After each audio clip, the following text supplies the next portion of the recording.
എന്താണെന്നറിയില്ല, എല്ലാവർക്കും എന്നെ ഇഷ്ടമാണ്. ഇതൊരു സിനിമയിലെ ഡയലോഗാണല്ലേ. ഞാൻ എൻ്റെ ഒരു ചേച്ചിയോട് ചോദിച്ചു, ഇഷ്ടമാണോ? അപ്പൊ ചേച്ചി കൺഫ്യൂസ്ഡ് ആയിട്ട് എന്താ ഉദ്ദേശിച്ചത് എന്ന് എന്നോട് ചോദിച്ചു.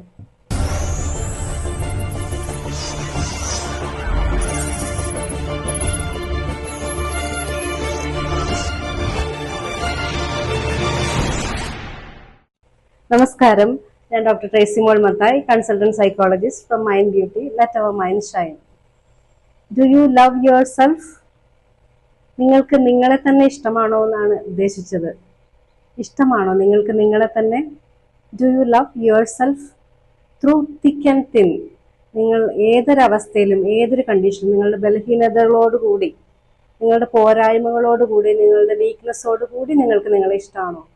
അങ്ങനെ ഇഷ്ടപ്പെടാൻ സാധിക്കണം. കുറച്ച് ബുദ്ധിമുട്ടാണല്ലേ.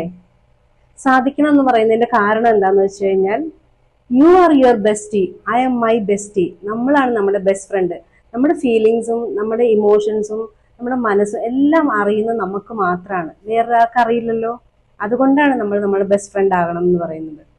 ക്രിസ്ത്യൻ മാരേജിലെ ഒരു പ്രതിജ്ഞയില്ലേ, അതിങ്ങനെയല്ലേ: ഇന്നു മുതൽ മരണം വരെ സന്തോഷത്തിലും ദുഃഖത്തിലും ആരോഗ്യത്തിലും അനാരോഗ്യത്തിലും സമ്പത്തിലും ദാരിദ്ര്യത്തിലും ഒരേ മനസ്സോടെ ഒന്നിച്ച് ജീവിച്ചോളാമെന്ന് ദൈവനാമത്തിൽ പ്രതിജ്ഞ ചെയ്യുന്നു എന്നുള്ളതാണ്.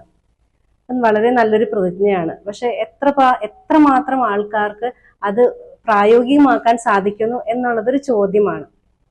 അതിന്റെ പ്രാക്ടിക്കൽ ആപ്ലിക്കേഷനിലേക്ക് വരുമ്പം അതെങ്ങനെയാണെന്ന് നമുക്ക് ചുറ്റുപാടൊന്ന് നോക്കിയാൽ കാണാൻ സാധിക്കും. കുറെ പേരത് പ്രിറ്റൻഡ് ചെയ്തുകൊണ്ടും പോകാറുണ്ട്. വളരെ കുറച്ചു പേർക്ക് അത് സാധിക്കാറുണ്ടായിരിക്കും. പക്ഷെ അത് വളരെ ടഫായിട്ടുള്ളൊരു യാത്ര തന്നെയാണ്. അങ്ങനെ സാധിച്ചാൽ സ്വർഗം ഈ ഭൂമിയിൽ തന്നെ എന്നാണ് അതിനർത്ഥം. ഇതിനൊക്കെ ഉപരിയായിട്ട് നമ്മൾ ആദ്യം പ്രതിജ്ഞ ചെയ്യേണ്ടത് നമ്മളോട് തന്നെയാണ്. ഇന്നു മുതൽ മരണം വരെ സന്തോഷത്തിലും ദുഃഖത്തിലും ആരോഗ്യത്തിലും അനാരോഗ്യത്തിലും സമ്പത്തിലും ദാരിദ്ര്യത്തിലും കൂടെ കെയർ ചെയ്ത് കട്ടയ്ക്ക് നിന്നോളാന്ന് എന്നോട് ഞാൻ തന്നെ പ്രതിജ്ഞ ചെയ്യുക. അതാണ് ഏറ്റവും ഇമ്പോർട്ടൻ്റ് ആയിട്ടുള്ള കാര്യം. നമ്മൾ നമ്മളെ തന്നെ സെൽഫ് കെയർ ചെയ്യുക എന്നുള്ളതാണ്. അവിടെ നിന്നാണ് നമ്മുടെ ജേണി ഓഫ് ഡെവലപ്മെന്റ് സ്റ്റാർട്ട് ചെയ്യുന്നത്. അങ്ങനെ നമ്മൾ നമ്മളെ തന്നെ സെൽഫ് കെയർ ചെയ്യുമ്പം, എല്ലാ അർത്ഥത്തിലും നമ്മൾ നമ്മളെ തന്നെ സെൽഫ് കെയർ ചെയ്യുമ്പോൾ നമുക്ക് നല്ല ക്വാളിറ്റി വരുന്നതാണ്. അപ്പം നമുക്ക് നല്ല റിലേഷൻഷിപ്സ് കിട്ടും, നല്ല ബന്ധങ്ങൾ കിട്ടും, നല്ല ഫ്രണ്ട്സിനെ കിട്ടും. ആ രീതിയിലാണ് അത് കിട്ടുന്നത്. അല്ലാതെ ഒരവസ്ഥയിൽ നമുക്ക് നമ്മുടെ ഡിസ്റ്റർബൻസ് വെച്ച് പോകുമ്പോൾ നമുക്ക് അതുപോലെയുള്ള റിലേഷൻഷിപ്പിലും നമുക്ക് ഇഷ്യൂസ് വരും. സെൽഫ് കെയർ വളരെ ഇമ്പോർട്ടൻ്റ് ആയിട്ടുള്ള ഒരു കാര്യമാണ്. ഇപ്പം പഴയ ഒരു ചൊല്ലില്ലേ, കാരണന്മാരൊക്കെ പറയാറുണ്ടായിരുന്നത്, നമ്മുടെ കൈ നമ്മുടെ തലക്കീഴിൽ വെച്ച് ഉറങ്ങണം എന്നുള്ളത്. വേറെ ആരെയും കണ്ട് അരി തിളപ്പിക്കാൻ വെള്ളം വെക്കരുത് എന്ന് പറയും. നമ്മളുടെ സമാധാനത്തിന്റെ സ്വസ്ഥതയുടെ ഒരു താക്കോൽ വേറെ ആരെയും ഏൽപ്പിക്കരുത്.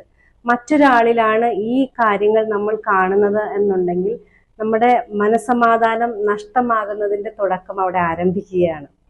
അപ്പം ഈ സ്വസ്ഥതയും സമാധാനവും നമ്മൾ തന്നെയാണ് നമുക്ക് വേണ്ടി കണ്ടെത്തേണ്ടത്. അതെങ്ങനെയാണെന്ന് വെച്ച് കഴിഞ്ഞാൽ നമ്മളുടെ ഒരു ഹോളിസ്റ്റിക് കെയർ ആണ് നമ്മൾ എടുക്കേണ്ടത്. Physical, mental, emotional and spiritual ആസ്പെക്ട്സിൽ നമ്മൾ നമ്മളെ തന്നെ ടേക്ക് കെയർ ചെയ്യാൻ പഠിക്കുക എന്നുള്ളതാണ്. ഫിസിക്കൽ കെയർ എങ്ങനെയാണെന്ന് വെച്ച് കഴിഞ്ഞാൽ നമ്മൾ നല്ലൊരു ലൈഫ് സ്റ്റൈൽ ഫോളോ ചെയ്യുന്നതോടുകൂടി നമുക്ക് ഫിസിക്കൽ കെയർ ചെയ്യാൻ പറ്റും. നല്ലൊരു ലൈഫ് സ്റ്റൈൽ ഫോളോ ചെയ്യുന്നതിലൂടെ നമുക്ക് നല്ലൊരു ഫിസിക്കൽ കെയർ ചെയ്യാനായിട്ട് പറ്റും. എക്സസൈസ്, നല്ലൊരു ഡയറ്റ് പ്ലാൻ, അങ്ങനെയുള്ള നല്ലൊരു അറ്റ്മോസ്ഫിയർ, ഇതെല്ലാം ഫിസിക്കൽ കെയറിന്റെ ഭാഗമായിട്ട് വരും. മെന്റൽ കെയർ എന്ന് പറഞ്ഞു കഴിഞ്ഞാൽ മനസമാധാനം സ്വസ്ഥതയുമുള്ള കാര്യം ശ്രദ്ധിക്കുക എന്നുള്ളത്. നമ്മുടെ സ്വസ്ഥത കളയുന്ന, നമ്മുടെ സമാധാനം കെടുത്തുന്ന കാര്യങ്ങളിലേക്ക് പോകാതിരിക്കുക, അങ്ങനെയുള്ള കാര്യങ്ങളിൽ നിന്ന് വിട്ടു നിൽക്കാനായിട്ട് നമ്മൾ ശ്രദ്ധിക്കുക എന്നുള്ളത്. ജീവിതത്തിൽ ചില ബുദ്ധിമുട്ടുകളും കാര്യങ്ങളും നേരിടുക തന്നെ വേണം. അത് നമുക്ക് എസെൻഷ്യൽ ആയിട്ടുള്ള ചില കാര്യങ്ങളാണ്. അല്ലാതെ ആവശ്യമില്ലാത്ത കാര്യത്തിൽ പോയി തലയിട്ട് സമാധാനം കളയുന്ന ഒരു കണ്ടീഷൻ നമ്മൾ ചെയ്യരുത്. പിന്നെയുള്ളത് ഇമോഷണൽ കെയർ ആണ്. ഇമോഷൻസ് എല്ലാം എക്സ്പ്ലോർ ചെയ്യാൻ നമുക്ക് സാധിക്കണം. അത് കറക്റ്റായിട്ട് എക്സ്പ്ലോർ ചെയ്യാനായിട്ട് സാധിക്കാതെ വരുമ്പം ഒരുപാട് പ്രശ്നം ഉണ്ടായിരിക്കും. അതായത് എല്ലാ കാര്യങ്ങളും let it come and go. ഇമോഷൻസിനെ വന്നു പോകാനായിട്ട് നമ്മൾ അനുവദിക്കുക എന്നുള്ളതാണ്. വന്നു പോകാനായിട്ട് അനുവദിക്കാതിരിക്കാൻ, സ്മൂത്ത് ആയിട്ട് ഇപ്പൊ ഒരു റൂമില് കാറ്റ് കയറി ഇറങ്ങാനായിട്ട് ഒരു ക്രോസ് വെന്റിലേഷൻ ഉണ്ടെങ്കിൽ എളുപ്പമാണ്. ഒരു ജനലിലൂടെ വന്ന അടുത്ത ജനലിലൂടെ കാറ്റ് കയറി, ചൂടാണെങ്കിലും കയറി ഇറങ്ങി പോവും, തണുപ്പാണെങ്കിലും കയറി ഇറങ്ങി പോവും. അങ്ങനെ ഏതൊരു കണ്ടീഷൻ ആണെങ്കിലും പൊടിക്കാറ്റാണെങ്കിലും കയറി ഇറങ്ങി പോവും എന്ന് പറഞ്ഞ പോലെ നമ്മുടെ മനസ്സിനെ നമ്മൾ അങ്ങനെ ആ ഒരു കണ്ടീഷനിൽ കീപ്പ് ചെയ്താൽ എല്ലാ ഇമോഷൻസും കയറി ഇറങ്ങി പോകാനുള്ള let it come and go എന്നുള്ള രീതിയിൽ ചെയ്യാനായിട്ട് സാധിച്ചില്ലെങ്കിൽ ഇമോഷൻസ് എല്ലാം കൂടി എൻറ്റാങ്കിൾ ചെയ്ത് നമുക്ക് മുഴുവൻ കൺഫ്യൂഷൻ ഉണ്ടാക്കുന്ന ഒരു അവസ്ഥ നമുക്കുണ്ടാകും. ആ ഇമോഷൻ ആസ്പെക്ട്സ് കെയർ ചെയ്യാനായിട്ട് സ്പെഷ്യൽ കെയർ തന്നെ എടുക്കേണ്ട ആവശ്യമുണ്ട്. സ്പിരിച്വൽ കെയർ എന്ന് പറയുന്ന സമയത്ത് നമുക്കൊരു മീ ടൈം കൊടുക്കുക, നമുക്ക് വേണ്ടി തന്നെ കുറച്ച് ടൈം, മെഡിറ്റേഷൻ, പ്രെയർ, അങ്ങനെയുള്ള കാര്യങ്ങളൊക്കെ അതിനകത്ത് വരുന്നതാണ്.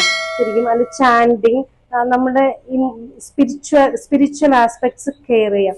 ഇങ്ങനെ എല്ലാ ഫിസിക്കൽ, മെന്റൽ, ഇമോഷണൽ, സ്പിരിച്വൽ എല്ലാ ആസ്പെക്ട്സും ഹോളിസ്റ്റിക് ആയിട്ട് കെയർ ചെയ്യുന്നതിലൂടെയാണ് നമ്മൾ സെൽഫ് ലവ് നമുക്ക് ശരിക്കും പ്രാക്ടീസ് ചെയ്യാനായിട്ട് സാധിക്കുന്നത്.